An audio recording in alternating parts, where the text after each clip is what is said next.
जब मैं अभी पूरे बिहार को देख रहा हूँ, यहाँ के स्पेशली युवा एनर्जी को देख रहा हूँ, युवा पीढ़ी को देख रहा हूँ,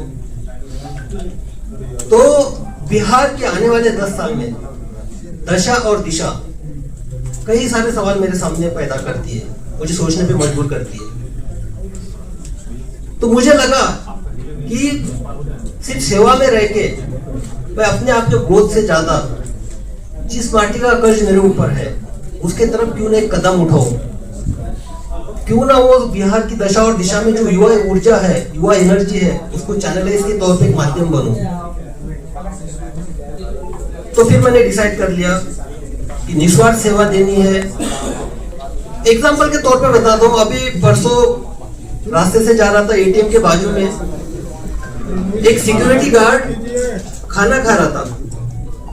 बाजू में देखा, आप यकीन नहीं कीजिएगा, थाली में चावल थे, पानी डाल रहा था, इसलिए मेरा ऑब्जर्वेशन क्या है, उसमें पानी डाल के चावल खा रहा था पानी के साथ। तो वो तो पुलिस का काम नहीं हो, पुलिस के पास नहीं आ सकता अगर मैं सर्विस में रहता तो। लेकिन हाँ भाई, उसके चावल के साथ मैं एक साग क्यों नहीं दे सकता हूँ, अचार क्यों नहीं दे सकता हूँ, उसके साथ रोटी क्यों नहीं दे सकता हूँ, ये सवाल मेरे मन में था।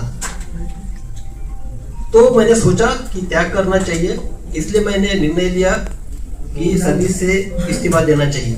तो अब इस्तीफा देने के बाद दो सबसे इंपॉर्टेंट है कि जिनके वजह से मैं इस दुनिया में आया, मेरे माता पिता, उनको कॉन्फिडेंस नौकरी से त्याग पत्र देना चाहता हूँ।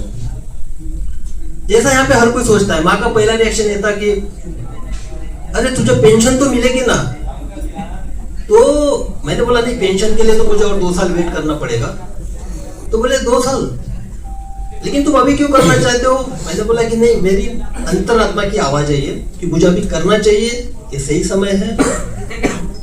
और दूसरी जो जिम्मेदारी, उसने फिर बोला कि नहीं, आप किसी का दुख दर्द बांटने के लिए जा रहे हो, जिसने तुमको पहचान दी, माफ कीजिए। दूसरा जो रिस्पॉन्सिबिलिटी था जो मेरे वजह से मेरे लाइफ में है, एक तो मेरी पत्नी डॉक्टर ममता और मेरी बेटी डॉक्टर वहां पे आरा जो बेटी है, तो इनकी जिम्मेदारी भी एक होती है, तो इससे भी मैं भाग नहीं सकता था। जब मैंने मेरे पत्नी से पूछा कि ऐसा ऐसा मैं करने जा रहा हूँ, तो क्या आप मुझे साथ दोगी? तो उसने हमेशा से मेरा साथ दिया है। उसने बेहिचक बोला कि आपको जो करना है कीजिए, बेटी की रिस्पॉन्सिबिलिटी मैं संभालूंगी, मैं सब कुछ देखूंगी। तो जब मुझे दोनों साइड से क्लियरेंस मिल गया, मैंने रिजाइन कर दिया और यहाँ पे मैं आपके सामने आज एक आईपीएस के तौर पे बैठा हूँ, आपसे बात कर रहा हूँ। अब मैं करने क्या जा रहा हूँ, ये सबका सवाल है, सब पूछ रहे थे क्या करने वाले।